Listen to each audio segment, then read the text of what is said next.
Story time. So during the 8th grade, anime had turned me into a hardened criminal. My sister, realizing that I was on fast track to become public enemy #1, had me sent away for the summer to go live with a man from church. Let's call him Mr. Z. I had known him for about a year or two, and I had done some jobs for him on the side. It wasn't anything crazy when I actually went to go live with him. He was a pretty good guy. He cared for his family and he lived on a farm. He was in the army, so he lived a pretty structured life, which meant every day I would wake up at like 7 a.m. to cut wood, dig holes, paint sheds, really anything, for like 5 to 6 hours. I got paid, so I didn't really mind it. But one day on the the farm, I was busy moving some stuff around when a car pulls in the driveway. Mr. Z goes out to meet the driver and they begin to chat.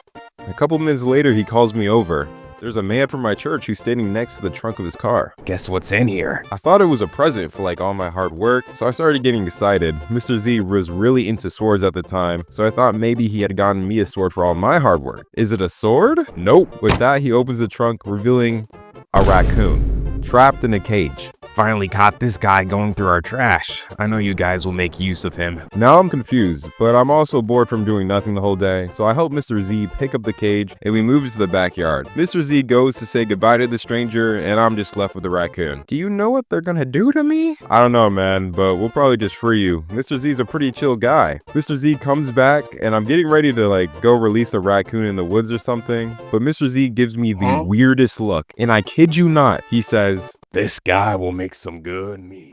Nah, what? I'm at a loss for words. We're not going to, I don't know, release this poor animal?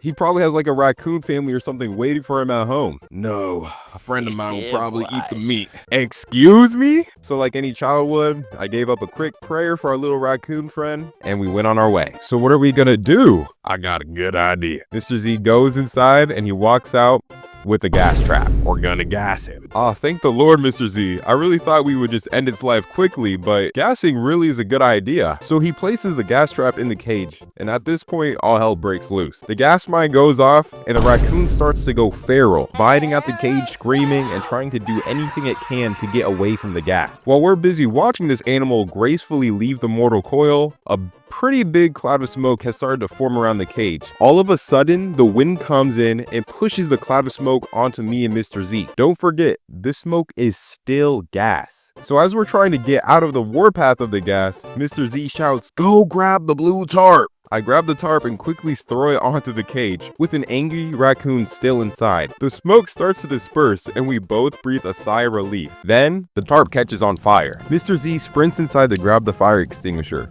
leaving me to witness one of the most haunting sights of my life. The tarp had quickly melted from the sheer heat of the gas mine, melting onto the bars of the cage, and unfortunately, the raccoon itself. We had somehow concocted a do-it-yourself torture chamber for this innocent raccoon in our backyard. Mr. Z runs out of the house with a fire extinguisher and then loads onto the cage, extinguishing both the raccoon and the gas mine. We both breathe another sigh of relief, and then the tarp starts smoking again. This must have been some army-grade equipment that Mr. Z had, because it kept going for a whole hour. When the gas cloud had finally dispersed, we went to hopefully recover some of the raccoon. For some reason, Mr. Z still thought it was recoverable. Lord have mercy. I lift the tarp and immediately feel this sense of killing intent. Our raccoon friend was still alive, half alive, and he wanted out.